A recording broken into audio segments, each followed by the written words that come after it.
देशर लोकों पाई भारत सरकार द्वारा अनेक योजना परिचालित होउची।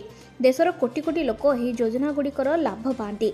कम मूल्य रे राशन पाई भारत सरकार राशन कार्ड प्रदान करछंती। तेबे देशर कोटी कोटी लोकंको राशन कार्ड मध्य रहिची। एथि सहित गरीब एवं अभावी लोकंको मागणा चिकित्सा जोगाइबा पाई आयुष्मान भारत योजना चलेची। एही योजना अधीन रे हिताधिकारी माने 5 लाख टंका पर्यंत मागणा चिकित्सा पाई परिबे। एही योजना माध्यम रे देशर कोटी कोटी लोक मागणा चिकित्सा सुविधा मध्य उठाई परिबे। तेबे आयुष्मान भारत योजना अधीन रे लाभ पाइबा पाई सरकार समस्त हिताधिकारी को आयुष्मान कार्ड प्रदान करा जाउ नाही। एथिपाई किछि योग्यता मानदंड स्थिति निर्धार करा जायछि। तेबे आयुष्मान कार्ड केवल सेही नागरिक मानक प्रदान करा जाय थाए जो माने एही मानदंड पूर्ण करथांती। तेबे आयुष्मान भारत योजना अधीन रे वर्तमान पर्यंत आयुष्मान कार्ड केवल राशन कार्ड धारक मानक दिया जाउथला।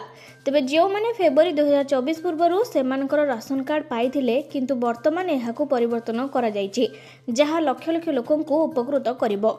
नूतन नियम अनुसार वर्तमान मार्च 2024 पर प्रस्तुत नूतन राशन कार्ड धारकों आयुष्मान कार्ड तैयारी पाई मध्य आवेदन करि परिबे। बिहार विभिन्न जिला संयोजक माने एही सूचना दैचंती। वर्तमान जे मार्च 2024 पर राशन कार्ड तैयारी करिसंती से आयुष्मान कार्ड पाई मध्य आवेदन करि परिबे। एथिपाई जिल्ला रे आयुष्मान कार्ड पाई शिविर मध्य आयोजन करा जाउची। राशन कार्ड सहाय्य रे एठाकू जाई आयुष्मान कार्ड तैयारी करि परिबे। एहा व्यतीत आपण घरे बसी मध्य एहाकू ऑनलाइन सहाय्य रे आवेदन करि परिबे।